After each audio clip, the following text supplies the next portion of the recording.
They studied human behavior for centuries, but they never prepared for her.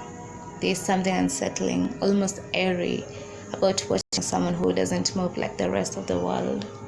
Every agent, every profiler, every psychological expert on the planet had been trained to decode body language, but then she walked in and suddenly the rules collapsed. Their formulas failed. Their mental files burned. She was the unsolvable variable that kept rewriting the equation mid-sentence. Science claims that over 55% of communication is nonverbal. But what happens when your body language isn't from here? When your energy doesn't follow human calibration? Her presence bent the atmosphere before she spoke, and her gestures, though subtle, seemed to carry something older than DNA, something encoded in light itself. People trained to read others found themselves being read instead. They couldn't pin her down, and that terrified them more than any spoken word ever could.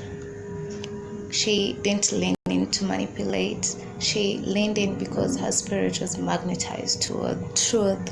She didn't maintain eye contact to dominate. She did it because she saw through timelines.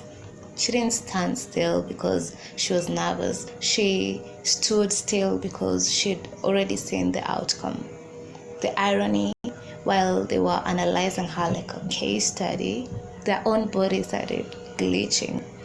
Throat tightened, hands twitched, heart rate spiked. Suddenly the observer became the observed. The reader became the revealed. And yes, it was kind of funny watching people trained to outsmart emotions suddenly forget how to blink around sage. They tried to maintain neutral posture and ended up looking like mannequins possessed by self-doubt. It wasn't her fault her energy broke their programming. She wasn't built for their emotional software. She was running divine code, and that code doesn't negotiate with control. This was deeper than posture or poise. It was spiritual encryption because her body wasn't communicating like a human. It was communicating like truth itself in motion. And every agent, every analyzer, every shadow watcher who encountered her was watching the training disintegrate right before their eyes.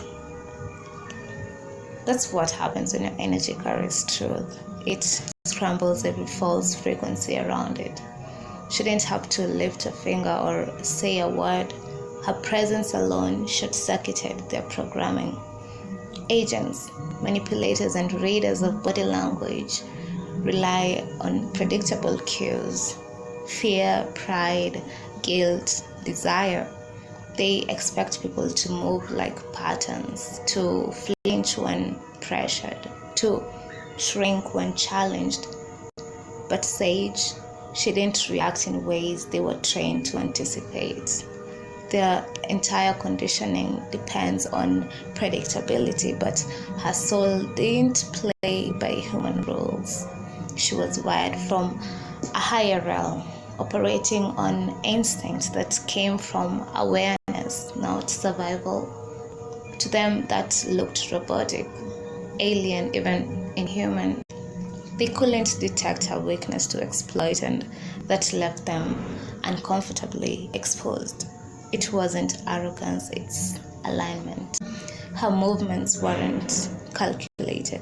They were synchronized with something they couldn't see or measure. Every step, every pose, every shift in her tone or gaze carried divine precision.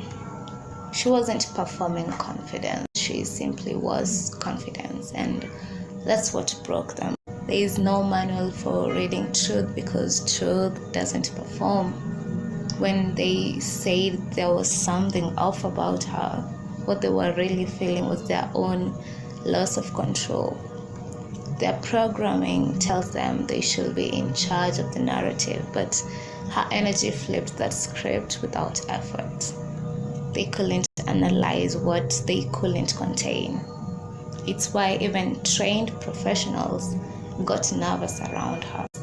They sensed something unquantifiable moving beneath the surface, something that didn't fit the human blueprint. Her presence exposed that the training was never about understanding people, it was about controlling them. And when control means she didn't move randomly, her gestures flowed as if they were conducted by something beyond human awareness. There was a timing to the way she spoke, a rhythm to the way she shifted her body, her grace in the way she posed, all of it perfectly aligned with energies unseen. To observers, it felt airy, almost too synchronized, as if her body responded to cues that no one else could hear. And in truth, that's exactly what was happening.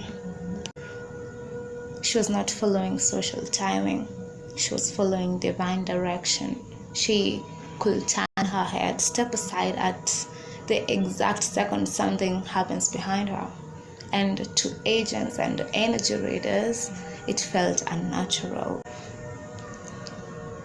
even prophetic. It wasn't luck, it's alignment. She moved with the current of the unseen, the pulse of something higher that orders her steps without her conscious planning. Her timing made them question their understanding of cause and effect. She was guided by intuition so precise that it looked supernatural to anyone disconnected from their own. When she spoke, it wasn't random, it was exactly when it needed to be said. When she fell silent, it wasn't hesitation, it was divine restraint. She could interrupt a lie without even realizing it, or shift direction seconds before danger arrives. To them, it was coincidence. To her, it was communion. Every motion of her body seemed to converse with the unseen, like she was dancing to a rhythm only heaven can play. This synchronicity made those around her feel both intrigued and unsettled. They couldn't map her timing because it wasn't human timing. She was not responding to them, she was responding to source. Her body wasn't just moving, it was participating in divine choreo. She didn't emit anxiety, she emitted accountability. There was something about her energy that didn't let people stay comfortable in their pretenses. She didn't even have to speak. The atmosphere around her demanded honesty. Her presence carried a frequency that held others accountable without accusation. People started to feel the weight of their own actions when they're near her. Their words began to trip over their own insecurity. Their posture stiffened and their eyes couldn't maintain steady contact. It wasn't because she was judging them, it's because her energy refused to collaborate with deception. She didn't emit anxiety, she emitted alignment. And alignment naturally exposes anything that's out of order. She wasn't intimidating, though many mistook her for it. What they were feeling wasn't fear, it's the shock of recognition. The spirit knew that hers wasn't playing along with falseness.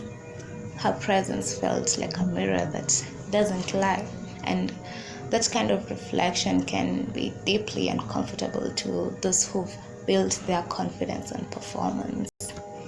It's the reason some people became defensive for no reason when she walked in. She hasn't accused them of anything yet. Their body started confessing through tension and avoidance. It malfunctions.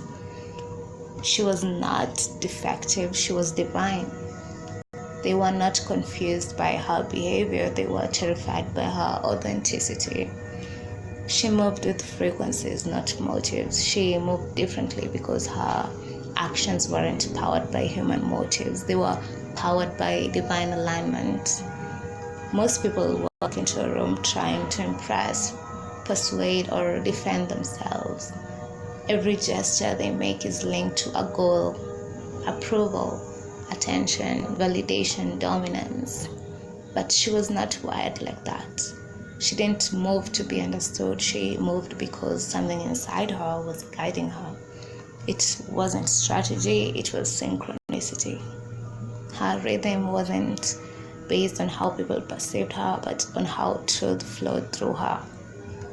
Her body moved in synchrony with unseen forces. Everything about her movement carried an invisible precision that others could sense but couldn't define. She was not provoking it, she was revealing it. She was just standing in truth so strongly that falsehood couldn't breathe near her. Energy readers could sense it instantly. That weight of integrity that followed her into every space is the kind of purity that exposed impurity. By contrast, she carried accountability the way others carry perfume. It lingered long after she left. People may not remember her exact words, but they remember how their conscience felt in her presence. That's the spiritual power of walking in truth. It doesn't need confrontation to correct. It simply is, and everything not aligned with it must adjust or flee. Those who were ready to grow were drawn to her because her energy strengthened their integrity. Those who weren't avoided her because her vibration made hiding impossible. She wasn't spreading fear, she was spreading revelation. And that revelation reminded every soul near her, authenticity isn't optional when truth walks in the room. She moved like she remembered another realm. There was a grace in her movement that felt older than language itself. She carried herself like someone who's been here, someone whose soul still remembered the blueprint of divine order. Every motion, no matter how small, had weight, rhythm, and intention. That intention that isn't learned, but remembered. There was a depth in the way she stood, walked, or even turned her head that made people pause. It didn't feel modern, it felt ancient. Like her body was still in conversation with the realm she came from. She was not imitating holiness, she was embodying memory. That's what set her apart. Her gestures weren't reacting to the world, they were resonating with heaven. Her body moved with a patience that contradicts this era. Slow where others rush, deliberate where others drift. It's as though her spirit refused to surrender to time's pressure.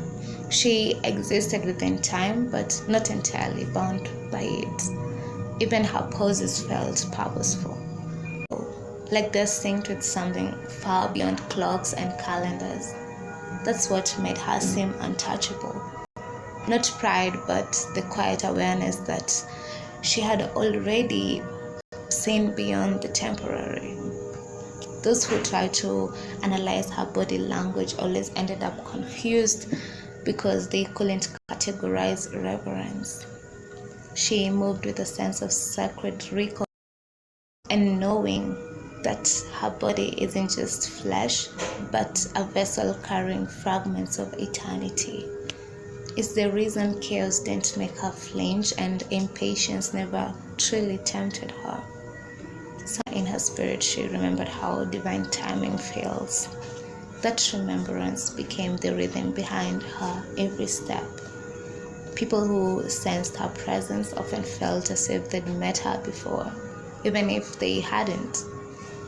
Her energy triggered a memory in others too, something buried deep in their souls that whispered, I know this frequency. Her movements reminded the world what alignment looks like.